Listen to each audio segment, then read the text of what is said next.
Good evening, Stacy. Thanks for letting me visit today. Don't mind if I text you already. Good evening, Aline. Thanks for coming today. It was our pleasure.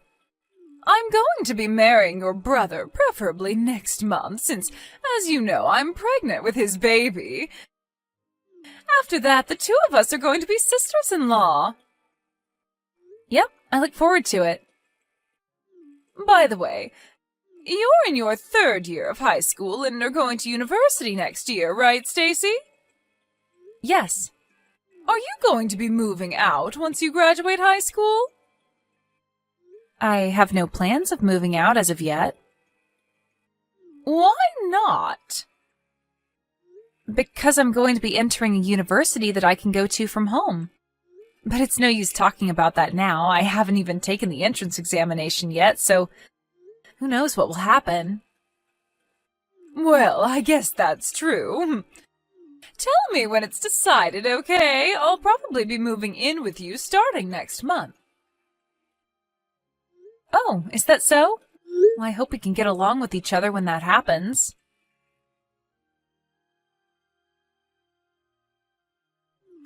Hi, Stacy. Care to explain what's the meaning of this? What? My wedding ring was found in your room. I was looking for it these past few days since I thought I lost it, but to think that you stole it? Hold on, I did no such thing. But I found it in your room, under your desk as if you were trying to hide it. I probably would have never found it if I didn't happen to decide to clean your room. I've told your brother and your parents about this. Everyone was furious. It seems that you were going to be staying here and go to university from home, but I told everyone that I'm scared of living with a thief when my baby is about to be born, and they all agreed to make you leave the house. But you didn't even listen to what I had to say. This is too unfair. But there was concrete proof that you had stolen it in the form of my ring hidden in your desk.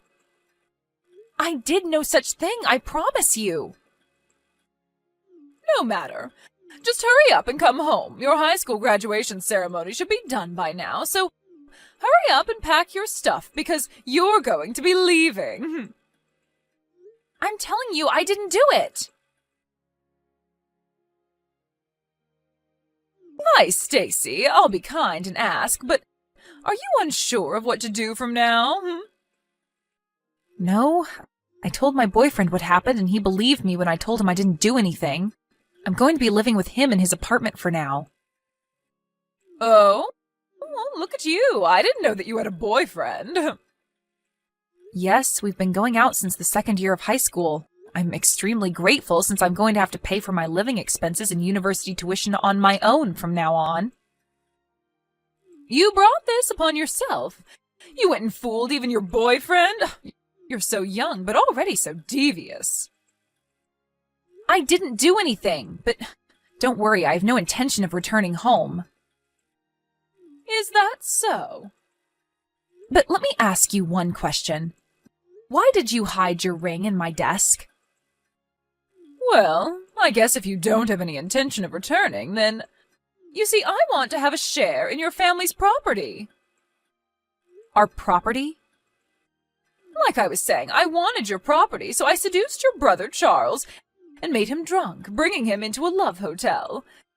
As you can see, my plan of getting pregnant with his child so he had to marry me was a huge success. Your brother is such an idiot. Seriously? And if I chase you out of the family, then my portion of the inheritance after your parents die will be larger, since you'd no longer be there to compete with me. Which is why I came up with the idea of making it seem like you stole my ring. But it's also no use telling your parents about it now. Now that I've had a baby, they can't possibly make me leave anymore as the wife of the eldest son. Not only that, but you're a thief in their minds. Besides, sisters-in-law are such a bother. It makes me laugh no matter how many times I replay it in my mind. Your mother shouting, "Leave the house," and your dad also saying, "Don't come back, thief." Your brother's reaction was splendid as well. I cried to him saying that you had scolded me, and he got furious at you and said, You have no right of talking to my wife like that. You're just a child and a thief at that. You're awful, Aline, but I don't need a family that listens to nothing their daughter says either. I'm cutting ties with this family. Oh, I'm glad then. I mean, of course they believed me over you. I'm the one who gave birth to your parents' first grandchild. And as the eldest son's wife, I'm also going to inherit your family's property. No one's going to believe a stupid child saying that she did nothing, even though she has no proof.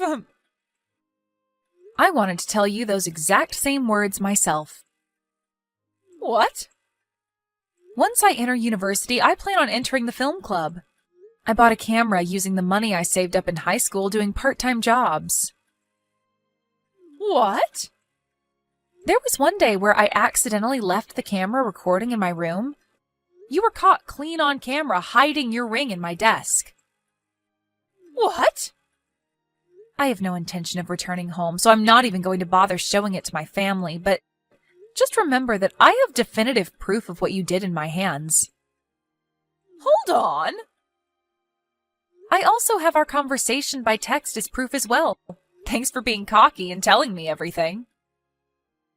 Stop it! Don't forget that I can expose what you did whenever I want. No way!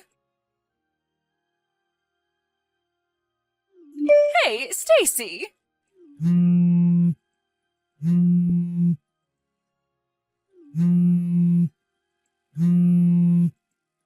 Stacy! Just what do you think you're doing?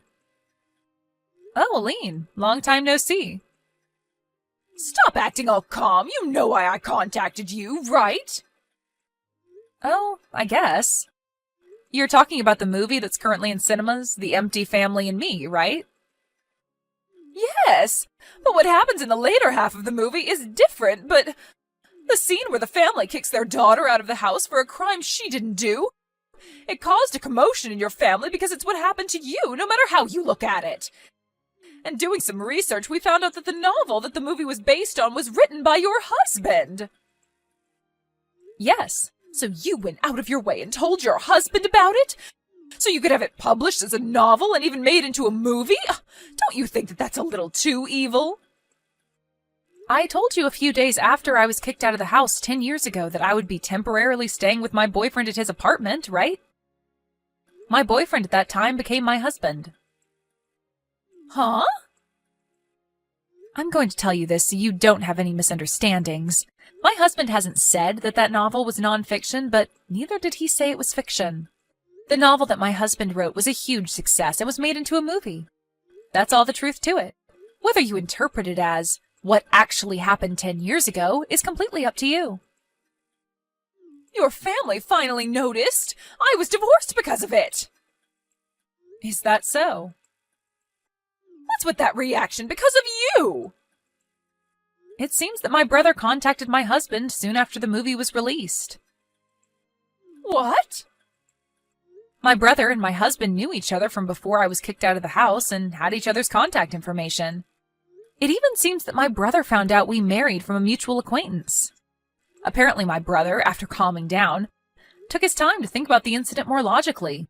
But since all my parents could think about was their grandchild, he couldn't talk to them about it since they would always side with you. He spent the next 10 years unsure as to what really happened. But over time, my parents also started thinking a bit more logically. That movie was the final push they needed to be sure of my innocence. My brother had a lot of questions for my husband, so they met. And my husband told my brother everything that I had told him about the incident. Huh? He also showed him the camera evidence and screenshots of the conversation we had on text a few days later after I was kicked out. I had given them to my husband because he said that he wanted to use it as inspiration for his novel. No way! My husband, the author of that novel, he didn't tell me anything about it since I had already given up being reunited with my family. But I guess he just wanted to prove that I was innocent of the crime I was accused of 10 years ago and wanted to tell the world about it in one form or another. At least that's what I think. Are you being serious? Do you know what I had to go through because of that? The baby you gave birth to as part of your plan in making my brother marry you wasn't actually my brother's child, right? It seems that my brother told my husband about that as well. As he grew older, it became more apparent that the child's face and body features didn't look like those of anyone in the family. My brother, after watching the movie and hearing what my husband had to say, decided to test every possibility. So he had him and his son do a DNA test. It came out saying that his son wasn't related to him by blood. Why'd he have to tell your husband about that? Perhaps it's his way of making up for his sins. I also heard about the fight over who would take custody of the child. My brother's trying to take custody, saying that even if they weren't related by blood, he was still his son who he had raised the past 10 years.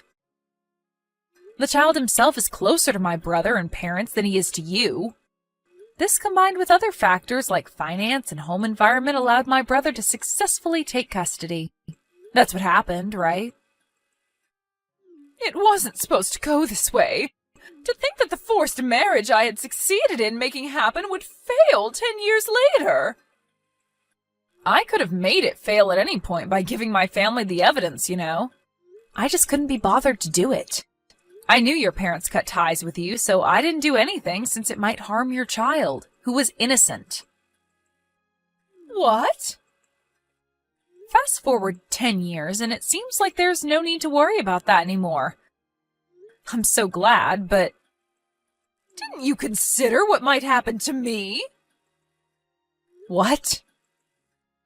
If I'm kicked out of this house, then I'll have nowhere to go. Did you have that in consideration when you let your husband publish his novel? Did I have to have that in consideration? What? You're an adult, right? There's no need for me, a stranger, to have your well-being in consideration. You're not a child who can't live without the help of adults. What? Well then, I guess that's all I have to say. Hold on, Stacy. No matter what you say to me, there's nothing I can do for you. Not that I would, even if I could, though. Stacy! We were sisters-in-law, even if it was just a few months. Surely you must have some compassion left for me. There's no way I would have any compassion for someone like you. Goodbye. A few days later, I got a letter from my family apologizing for what they did, thanks to my husband's words saying that you should at least accept the apology as a way to put an end to this business. The stubborn feelings I had towards my family lightened just a bit, so I promised to exchange New Year's letters with them, even though I have no intention yet of coming home. My ex-sister-in-law Aline, on the other hand, it seems that thanks to the kindness of my brother, she was excused of having to pay child support in exchange for her division of property following the divorce, and the alimony she had to pay for cheating on my brother was basically nothing. But since she had no relatives to rely on and had been spending the past 10 years as a housewife in my parents' wealthy home, she was in huge trouble after my brother divorced her and she was kicked out of their home. She had to find a job as soon as possible, so apparently she just took on a random job that paid well, but it seemed the work environment she put herself in was quite harsh. Now she's forced to work every day on the verge of having a mental breakdown.